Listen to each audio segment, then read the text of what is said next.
Yo, what's up guys? Welcome back to the channel. Hope you guys enjoyed the video today. We're going to go through my tips and predictions of Magic Round weekend. We're so fucking excited. As I said in my last Wild Talk video, unfortunately, I wasn't able to get tickets to Magic Round. Tickets ran out way too quickly, especially for the amount of stuff I've been doing lately where I went to Sydney. I didn't have that much money to get tickets pretty early, but when I try to get tickets, fuck man, it packed out early. So all you Warriors fans better go out there, cheer on the boys at home, and all your other fans there, better cheer on the boys. You're so lucky to go there. It's such an amazing weekend. I've been there for every Magic Round except for this one. It really hurts to not go to this one, but it would have been really exciting to meet all you guys and all that sort of stuff out there. But I'm going to be cheering on all the boys from home and just excited to see some good football played over this weekend. So a lot of talking points to get through. So let's get through the video. Hope you guys enjoy my tips and predictions. Let's get into it. So as I said, this is Magic Round. So every game is at Suncorp. So we all it's all a neutral ground for most teams other than the Broncos or the Dolphins in a way. But even then, I think the Broncos game apparently isn't a home game. Yeah, we already know how we feel about that. But anyway, first game of the weekend, we got the Doggies versus the Raiders. And first of all, I'll touch on the Doggies. So having a great win last week over the Dragons, 18-16 win where legit, I honestly thought they could have won by a hell of a lot more. I thought they played outstanding for a lot of portions of this game. Obviously, the Dragons were pretty lucky. They had a couple of boys, the Fagai twins, that were fucking stellar. But with the Bulldogs, oh man, Jake Averillo, he is so quick. I don't know where he gets his speed from, but it's good to see him kill it in center, especially when before the offseason, I did have a question for you Doggies fans, whether Haynes Perham or Jake Averillo, who would you rather at fullback? By the looks of it, I think Serrato's actually picked some good positional key pieces here. Like Perham's actually growing to be a very nice fullback. He gets himself involved in most opportunities. He's growing every single day. And then someone like Jake Averillo, who is just killing it at center, and the guy is a complete gun. Braden Burns was fucking amazing. It was so good to see a man of him, always been injured, all that sort of stuff, in and out, especially like this week, unfortunately, comes down with an injury and all that. But he has so much talent, that kid, and he really showed it in this game. I can't believe I'm calling him a kid, I'm fucking young as fuck too. But yeah, he was so good in this game as well against the Dragons. Kind of really liking Birdo at 7. I did remember, I know a whole lot of people have this view on Birdo that he is an origin center, that he was representative center and all that sort of stuff, and he played really well at centers and all that. But when he was first coming through into the comp, I do recall he was more of a half, more of a 7, 6. He could be a running 6, but he was more of a half. He had a good kicking game, all that sort of stuff. I do remember, if you go back to his early days, he loved, I think he debuted against my Warriors. Loved Sean Johnson, all that sort of stuff. I just remember this off the top of my head. So he did look really good at 7. And when you got someone like Carl Oluwapu, who has got a bit more, to me, I feel like Carl Oluwapu probably has a better running game, in my opinion. Just by watching him in New South Wales Cup, he's just so lively. Birdo could be a really 6-7 to be with Oluwapu, and I really enjoy that. I really feel sorry for Flanagan, especially because I thought Flanagan was good enough to be their 7 for long term, but just wasn't able to be, and by the looks of it, he's gone to Manly. The last thing I will touch on is Kiraz is back for this game, so really excited to see Kiraz come back out off injury. For all you Supercoach fans, a couple of weeks away that he's probably going to have a couple of price drops, and he could be looking like a piece that we could bring in for quite cheap, or for his standards, in my opinion. Moving on to the Raiders, and had a close win against the Dolphins, 31-30, where they had a little bit go their way, in my opinion, especially with that last, the overtime play, where the golden point play, obviously, where I think there was a knock on in there, and I think it even got, the referees came out and said they did miss that knock on, this and that. But it is what it is. You make your own luck, and the Raiders have been dudded with a couple of, really bad calls and stuff in the past too. So it happens in games. It really does sucks if you're a Finn fan, especially the amount of work you guys put in to get it back in there. But to start this game, the Raiders were red hot and they were looking so sick. Corey Horsburgh has been amazing for a while now. Shout out to Corey. I don't know him personally, but I know of him, especially with a whole lot of mates that know him personally and they love him from the area and all that sort of stuff. So it's really it makes me proud to know of a bloke around from the area who is killing it. Guys like Corey Horsburgh, Joshy Kerr, players like that. I played against Joshy Kerr and all that sort of stuff, and that guy is a complete freak. Corey Horsburgh is just exactly like that. So shout out to Corey. Maybe his origin cut out. I'm not too sure. There was chat that Billy has given him a call and said, I am watching in a way. But that I did my team list for Origin the other day. I was looking at that. I'll probably do a video on that very shortly, hopefully. But fuck, man, that Queensland forward pack is so tough to fit everyone in. And I relay what Rugby League Guru is saying. Like, we can't just think that, Papali'i, Welsh, boys that have had their names in the ring the whole time. There's a whole lot of young boys that are coming up that are looking so sick, and Corey Horsburgh is one of those boys. Good to see Jackie Whiten have a really strong performance, especially with all his name plastered in the media. I feel really sorry for Jackie, especially like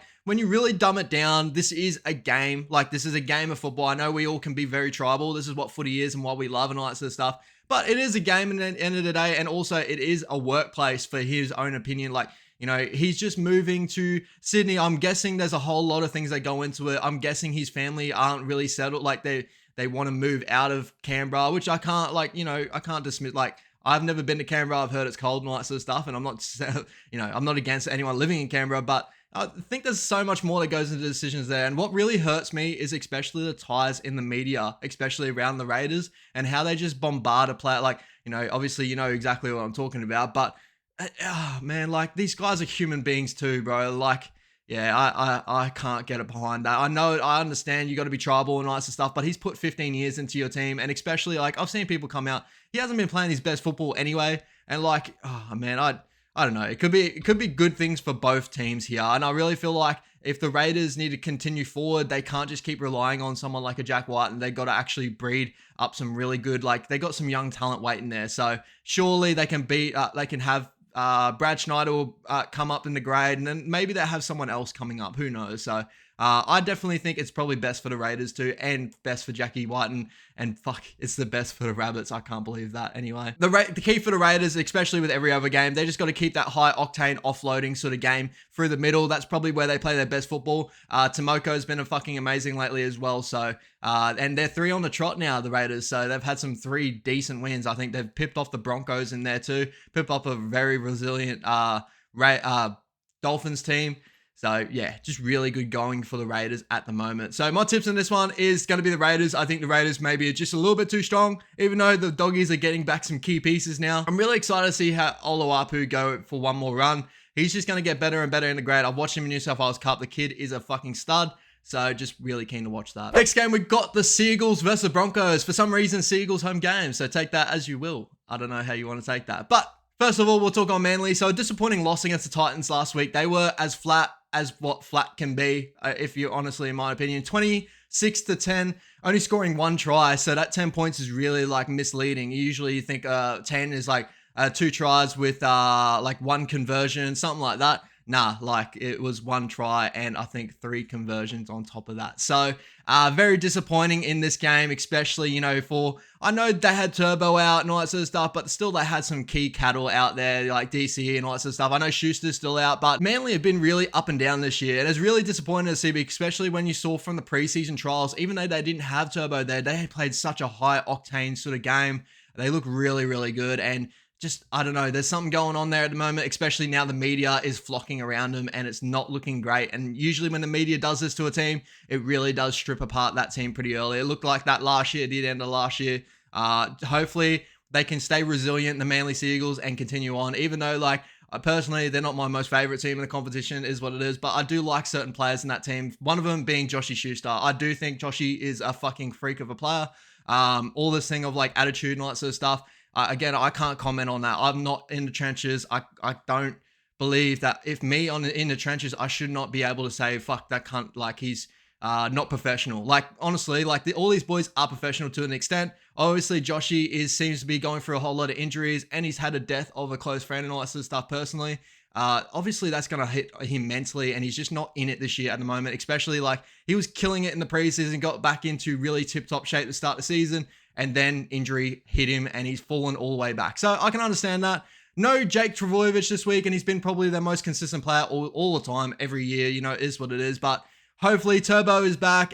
They got Ruben Garrick back to the wing. Tatal Gola is back. So, take that as you will. I think there's some big ins. And with the Broncos, pretty disappointing loss last week against the Rabbitohs, 32-6, where fuck, man, like, I can't really hold against the Broncos too hard. Like, in that first half, they worked really hard. They did a lot of good things, especially going into halftime 12-6, and I think it was a missed tackle that ended up causing, I think it was that Campbell Graham try off the scrum. I think that happened pretty much before halftime. I'm pretty sure. Grill me in the comment section if not, but I'm pretty sure that's what my memory is saying. But I thought they were really in this game to start with, and then the Rabbits just like kept turning up. I think the Rabbits had a really high completion rate in this game, and they were fucking stellar. Like, their attack was so good. Some of the bounces of the ball, some of the opportunities where they had Campbell Graham back on like that. They played an outside ball, and Campbell Graham just bang straight back on the inside to Cody Walker. Some of the plays they pulled out of their ass in this game were fucking amazing. So I reckon if the Broncos just continue humming, and they just need to play a little bit more of a conservative game plan to start with, get into the game, use their forwards a little bit better. They were missing Payne Haas and all that sort of stuff in this game, which is pretty it's a big loss. Ezra Mam's definitely a big loss as well, but still, they just need to, they always seem to feel like they have to play the big card early on, and they really fail to click in the gear sometimes. But when Herbie Farnworth got sin bin and all that sort of stuff, the writing was on the wall, and this ended up being a pretty big score. But other than that, Herbie was probably one of their better players. Jesse Arthurs was fucking amazing in this one too. I thought he was very, very strong. Walshy's been quiet for the last couple of weeks, so I expect a big performance this week from him. Definitely just quiet from Walshy's standards. Walshy is usually a very high octane, a couple of try-assists sort of game. Like, he's a very, very good football player. So quiet for his standards, but I do expect him to kick back into gear, especially with Origin looming up. I know there's a whole lot of eyes on him, especially coming into this game. And now that if Manly come into this game like they did last week, I see a whole lot of opportunities for him, especially Payne Haas, man back. Big opportunities to put a big scoreline on the Seagulls if they turn up the way they did last week. So my tip for this one, I think the Broncos will get it done, but I do think that Manly probably get a kick in the ass and really come up for this game. I think it will actually be pretty close, even though I think either way, both these games usually string out to a big scoreline. I do expect the Broncos maybe just to pip them like 1-12, something like that. Next game, we've got the Warriors versus the Panthers, and we'll talk about my Wars early on. If you haven't gone check out my War Talk video, please go check that out. This will give a more in-depth sort of breakdown of how we played over the weekend, all that sort of stuff. But over a loss on the weekend, 14-0 against the Roosters in fucking torrential weather. Like, the weather was so shocking. It was so bad out there. I see a whole lot of comments online like our attack and all that stuff was not that great. To be honest, man, like, I don't know how many of you boys have played wet weather footy. I've played very limited footy in my past and all that sort of stuff, but wet weather footy and all that, it's just the way it is. Like, honestly, it all comes down to defense. And to be honest, I thought the Roosters defense was just that fucking touch better. Like, they were so good. The Butcher brothers didn't miss a tackle on the wing. I think they had 110 tackles combined. We definitely were trying to pip those edge back rollers. We tried early on Joshy Curran's side with Luke Keary. And we had a lot of good opportunities there. If Joshy Curran didn't trip over his feet one time in front of Teddy, maybe that could have been an opportunity. If Jackson Ford didn't drop the ball over the line at one time, maybe that could have been another try as well. If DWZ, when he knocked that ball on in the in goal where he just touched the ball, maybe that could have been a try as well. There was one time that I think Pompey got close on one as well where he knocked it on. There's a lot of big opportunities we missed in this game, and I can't really hold it against the boys. The actual the weather wasn't a big deal. And I honestly thought we had the better opportunities. We had the more opportunities. We just couldn't collect on them. On another day, we win that game 18-12 or something like that. Honestly, I do honestly believe that. I just thought the Roosters defense was amazing. There's a reason why the Roosters have got Joey Manu at 6 at the moment. So big names coming back. We got Chance and Tohu back at the moment. That's named.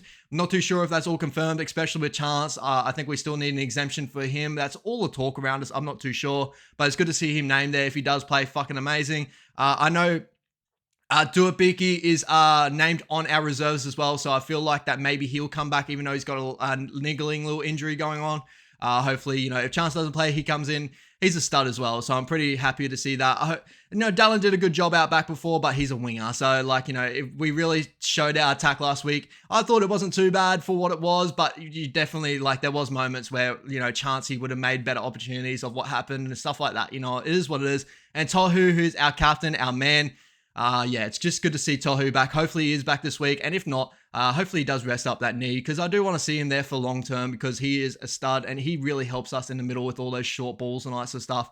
Just a stud of a football player. On to the Panthers. Can you believe out of all teams that drop points to, they drop points to the Tigers. They lose in a very close game. But honestly, like, if you really think about it, like, the torrential weather, they bombed a couple of tries. I thought they weren't the... I don't know. It was a real weird game. It's another one of those games where if Cleary held onto the ball over the line, they probably win this game. If Turuva held onto the ball over the line, so two key tackles from Tigers players, we'll talk about that a little bit later on. This could have definitely swayed into the Panthers' way, especially when they had a sin bin, all that sort of stuff. I thought, they weren't too bad, but they didn't really play wet weather footy, and that's really what hurt them in this one. And the Tigers played high percentage football, so it is what it is. That's what happens sometimes. But knowing now that the Panthers are coming off of two losses in a row against my Wars is definitely a big thing. Fisher Harris is back, and that's a fucking amazing in for the Panthers. They are looking very strong across the park, and it's good to see Tyrone Peachey get another run out there, especially, he's going to be out there for a little bit with Tungo and off, like, with the injury and all that sort of stuff. And Peachey getting over the line last week, he looked really nice there. So my tip for this one is I'm going to support my boys. You already know, but if you're a betting man, you're a head man, like, Panthers coming off 2 losses in a row. This is going to be a very tough one. I just hope the boys put in a whole lot of effort. They hold it really close, and maybe we can pip a win here. I honestly do believe the boys, if they're really humming and they play to our game plan that what we have the last how long, like, our game plan is solid. So I believe that we can do it, but, that's just me. Next up, we got the Sharks versus Dolphins, and the Sharks smashing the Cowboys 44-16, 38 tackle breaks combined. Like, man, like, the Sharkies were so good last week, and, like, their attack is just so good. Like, what can I say? When they start going, they go. Their sets are fucking, like, very, very slick. I love, if you watch the Sharkies, it is actually a pleasure to watch the way they attack their edge back rollers, and they open up a massive open side shift, or they could go short side when Nico Hines really wants to. Nico still just, like, honestly, it's a different way of playing halfback. He doesn't play like a traditional halfback role. He floats like legit a fullback playing halfback, and it's really like what a Jerome Hughes looks like in a halfback, but maybe a little bit different, because Nico doesn't really go deep into the line with all these players. He uses his strike players very early. So if you see his Radium's got like a little step past the center and all that, he'll just string it out early. He won't go into the line deep and really like take away that opportunity. He doesn't take away space. I think, honestly, this is very controversial, but maybe in Origin that, like, I believe he should be that 6, and that's not against Jerome Luai. I love Jerome Luai. As a person, I don't know him. I can't say anything about him. Like, when he's on a football field, like, I love that competitor in people. So it is what it is. But Nico Hines is definitely got to be that 6 there for what he's been, like Daily M and all that sort of stuff. But for everyone that's thinking, like, he's going to kill it in Origin and all that sort of stuff, he definitely could, and 100% he will. I just feel like space is definitely at a minimum in Origin, and I do feel like Nico has a whole lot of time in NRL grade. When you actually watch him play, he has a whole lot of space. He plays early. Could really be to his advantage in Origin with all the studs around him. Maybe doesn't need to play up to where he usually does. And if you watch him in like other games, Indigenous and all that sort of stuff, he could be a killer. But then again, we don't know. So it is what it is there. Ronaldo Mulatalo scoring a double, fucking causing havoc as always. He's always there in the chat. Like, I love him, bro. He's so good. Talakai looking very nice in this game, so I thought he was very, very solid. So with the Dolphins losing 31-30 in a close game against the Raiders, as I said before, I thought they got touched with a little bit of unlucky calls and that sort of stuff sort of towards the end of the game. But then again, they did leak 31 points. It is what it is. You can't always win footy games when you're leaking 31 points. And I give it to the Dolphins. They stick to a game plan. It's exactly what I love to see out of my Warriors as well. No matter what, they stick to a very solid game plan. That's high percentage footy. Understanding we can turn the ball over if we just put pressure on the teams within their opposing end. Teams will crack, and it has happened. The momentum does swing, and it swings hard. So if you play high percentage, you're going to get more of the ball, you get more opportunities, you get better opportunities. So that's the reason why I feel like the Dolphins are playing really good footy, especially when now they have like players there like Lemu Elu's fucking playing amazing football. He's so good. Big tackle breaker, very, very good. They play Bennett football, so it's good to see. Isaiah Katoa just keeps up solid performance after solid performance. For such a young player, people don't understand how hard it is actually to be like Isaiah Katoa at the moment, so that's really good. And the Hammer just fucking amazing this year. So it's really good to see the Dolphins come into this game and still like being like holding to their game plans and really, really being that grindy team. Everyone knows what they are now. So it's really good to see like a team close home playing good football. But my tip in this one, I'm going to the Sharks. I just think the Sharks got a little bit more strike around the park. I do feel like the Dolphins do struggle with outlived sort of football. Usually that's what heavy game plan sort of football really like goes against. You know, the Storm used to like be a very heavy game plan team. They get into the grind and stuff. Usually what combats that is like very freakish football, and the Sharkies are the best for that. So I think the Sharks would probably just be too strong. Moving on to the Storm versus Rabbits, and we'll touch on the Storm early on. So obviously coming off the bye, but last week having a very strong performance against my Warriors, even though honestly you already know how I feel about that game. But Big Nelson was fucking amazing, and all their big guns stood up. Like they were so good, especially through the middle of the park. You had Harry Grant just tearing teams apart. Like, man, just monsters. 40-20 changed the game.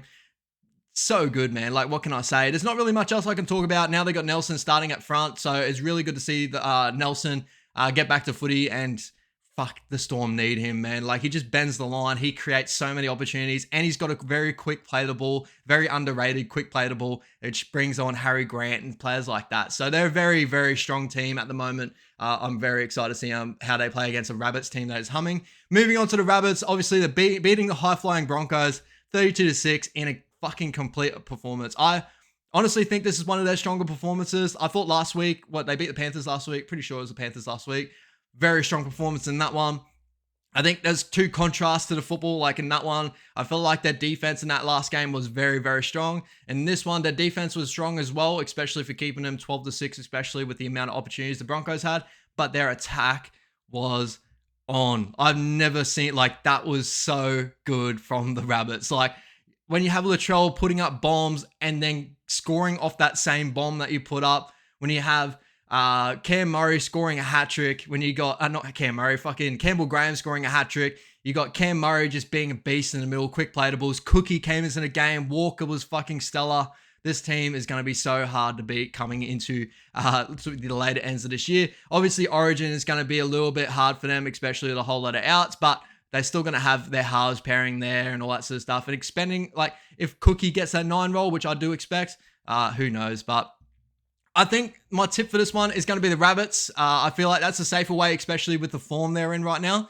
When the Rabbits are clicking, they click really good. But if there's any Storm that can turn a team, their form against them, is the Melbourne Storm. So I'm going with the Rabbits, but yeah. Next game, we got the Tigers versus the Dragons, and the Tigers, gutsy win, man. Like, fuck, that was so good. 12-8 in wet weather conditions against the Panthers, where they just stuck heavy to a game plan. That's probably the best that Luke Brooks has been looking in a long time. I got to give it to Buller. Some of the tackles he made in this game were amazing. None better than the one he put on Nathan Cleary that caused Nathan Cleary to drop the ball over the line, which was a for sure probably going to be the game winner. Like, you know what I mean? Like, it just changed the game. That really did change the game. Obviously, Nofaluma had a mad tackle on Taruva as well, causing a spill of the ball. Api Coruscant was a massive. David Clemmer was massive. I feel like across the park, they were very, very good in this one. Staffatoa, I really rate Staffatoa. I've always rated Staffatoa. It's really good to see him play some good football and consistent football. This Tigers team just needs to replicate what they did last week and just play a very steady game plan and just get to your kick, just defend hard and just be gritty. Like, just build a culture around your club so we can buy new players that can bring strike, because you don't have that at the moment. I don't know why, but you don't. Unless you get like someone coming off Api Coruscant who creates so much havoc from the middle. Onto the Dragons. Very disappointing loss against the Doggies last week, 18-16, where honestly it could have been so much worse. And like, I won't be too blunt. Like, I don't want to be too blunt, but Lomax has been very hot and cold lately. His kicking game, his goal kicking game hasn't been that great. I feel sorry for him, but being dropped this week maybe could be the best thing for him. But then again, with the Dragons, I feel like Zach Lomax is one of their strike players as well, so you're just taking away that. Then again, Max Fairguy is filling in that position, and I rate Maxi. I thought he was so good last week. Definitely a very good player to watch. So definitely watch out for them. But still, like, it just takes like the goal kicking element out of it, because Zach Lomax has been a good goal kicker in the past, just been in very wayward form at the moment. And I just want to give a big shout out to Jack DeBellin, getting back to really good form of footy. He's going to be looking at maybe coming into my Supercoach team, especially after I might be able to do a Supercoach team video next week, tomorrow, but we'll have to see how we go. Jack DeBellin, man, fuck, he played awesome, and really good to see Jack DeBellin come out there and play good football, especially for everything he's gone through. So my tip for this one, I'm really interested in this game. I'm going to be tipping the Tigers. If they can play again like they did last week, I really do feel like they can really hold the Dragons out. Actually, oh man, I don't know. I'm going to tip the Tigers. Go back to back. I really am. And the second game over the weekend, we got the Roosters versus the Cowboys. And we'll touch on the Roosters first of all, getting a win over my Wars, 14-0. Yeah, defense was stellar. The defense was amazing in that game. I honestly did think that. They saved so many opportunities that the Warriors had. Joey Manu was so strong at that 6. We just couldn't get past him. Teddy saved a for sure try from Dallin Watini-Zelezniak, catching that ball off a Dylan Walker cross kick. Just big moments. That's definitely how you change a culture. And Brendan Smith was fucking amazing in this game. He changed momentum through the middle. As soon as he came back onto the field, did hurt his neck in this game. So hopefully he's doing well and all that sort of stuff. He's been named this week, so hopefully he is doing well. But he changed the game in this one. He was so good in the middle, especially like holding our team, our momentum down to our end of the footy. And we just created errors out of our own end. And that's the reason why the Roosters really won this game, honestly. They just played a little bit better in defense, and the defensive effort was just strong. The Butcher brothers not missing a tackle, 110 tackles combined. What can I say? Fucking amazing. The only thing I can say about the Roosters is they still had a couple of errors in them as well. It was the reason why I was pretty confident we were probably going to change that game and actually come in and win towards the end. But it just never came for us. But they have errors out of nowhere where coming out at their end and all that sort of stuff, sometimes they can just go like lose focus. And I feel like their discipline and their errors is the reason why there is a lot of clunkiness with this team. They do have a little bit of like, if they just played very simple and all that sort of stuff, try to hold on the ball, it's very easy to say, but very hard to do, honestly. But if they can do that, I feel like they beat more teams than they lose. You know, it's the Roosters. They got a star-studded lineup. That's honestly, I feel like, the key for the Roosters. And with the Cowboys, probably one of their most disappointing losses this season. Fuck, I can't speak at the moment. But 44-6 against the Sharkies. They missed 38 tackles, 8-2 penalty count against them. So very ill-disciplined in moments there. Just not clicking at the moment. I really feel sorry for the Cowboys. I feel like with the whole lot of, I don't want to make excuses for teams, but there is like the reality of it. They had a whole lot of boys that played big representative footy over a big period of the seasons last season, especially going to the World Cup and all that sort of stuff. They've come back. They've had injuries. They've had just disjoint through the team to start the season. Again, like they should be playing a lot better than what they are, but I can understand it, and it really sucks. I feel like when they click in a gear, they shall click in a gear. Nenai is now out with that hip drop that did not look that great last week, so yeah, that sucks. But Hillam Lukey comes back into this team, and he's very, very strong on that edge, so I'm really excited to see Lukey out there and just kill it. Maybe he's one for the Supercoach boys. Lukey is a stud, so I'm not too sure his price at the moment. I think he's on 400Ks or something like that. In Supercoach, so who knows, but they just look flat. Like they just did not look like they had fuck, that was really, really, really, really disappointing. My tips for this one, I'm going the Roosters. I feel like if they defended like last week, I feel like they're just a bit too strong, but this could definitely be the turning point for the Cowboys. If they lose another game here, fuck man, I'm tipping them to lose it, but you know, who knows? If they win this game, I feel like it's on the back of someone like a Valentine Holmes or something like that. I think Valentine Holmes got a very juicy matchup this weekend. I think he's on Drew Hutchison's side from all I hear. So, fuck, that's a juicy matchup for Val, bro. Load up if you still got him on Supercoach. He could be in for a big one. But then again, the Roosters, they just cover very well. So, I'm going the Roosters. And the last game of the weekend, we got the Titans versus Eels. We'll touch on the Titans early on. So, Titans 26-10 win over the Seagulls. That were very, very flat, but probably one of their better performances from the Titans. 5-1 with the tries, so 5 tries to 1. Amazing performance there. Like AKP was really, really strong.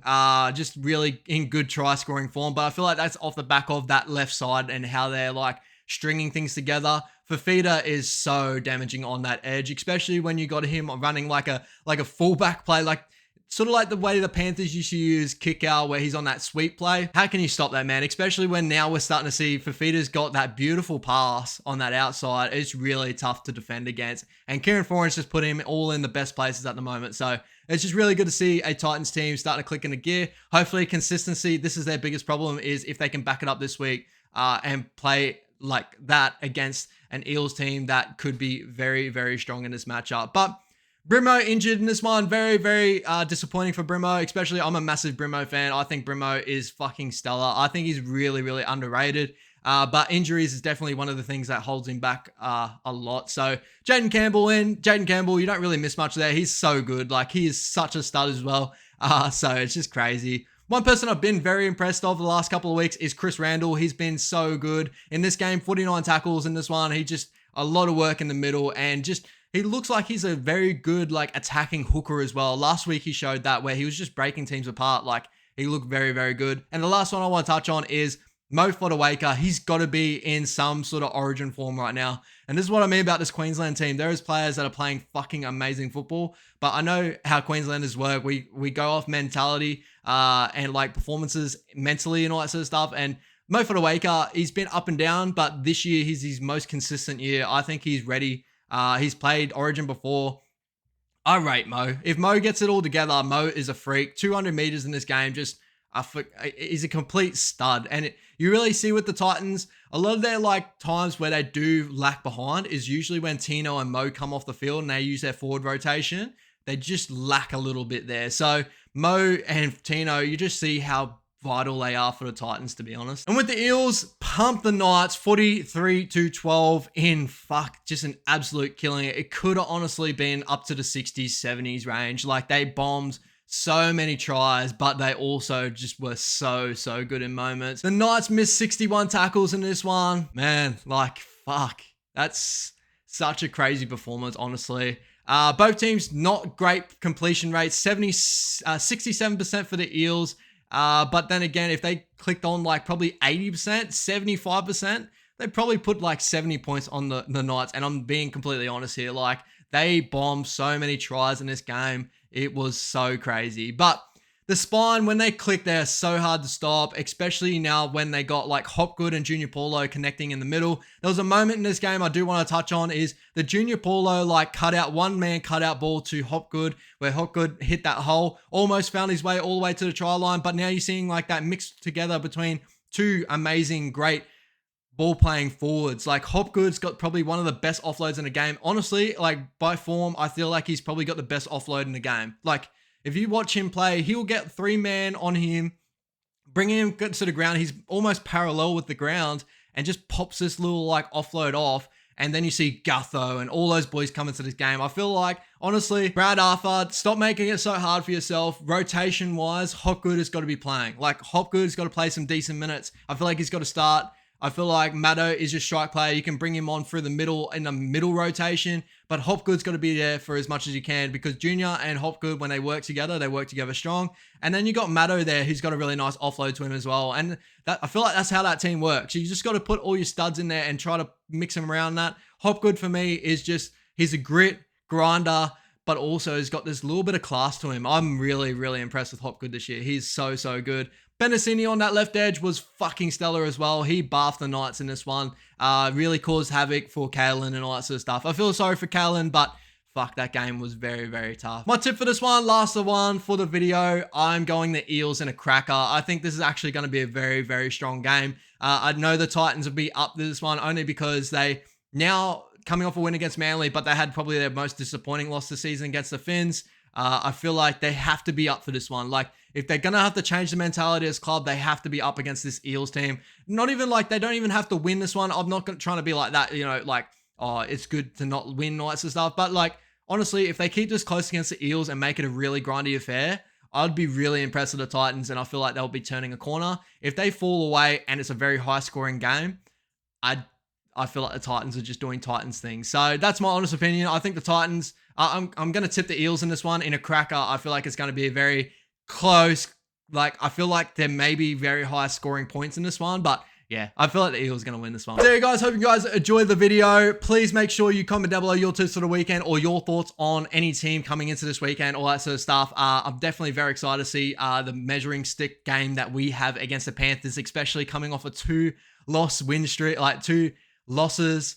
Fuck, why did I say win streak? I can't talk at the moment, I swear to God. But hopefully the Wilds really hold it out. Hopefully all your teams hold it out and play amazing in Magic Round. If you're a Knights fan, hopefully they click into gear next week, because if they come back and they get gritty and grindy again, like the Knights are a good team. They got studs all over across the park, but that was a very disappointing performance last week. Please make sure you like and subscribe if you enjoy. Thank you so much, guys. Appreciate it. Enjoy your Magic Round. Peace out.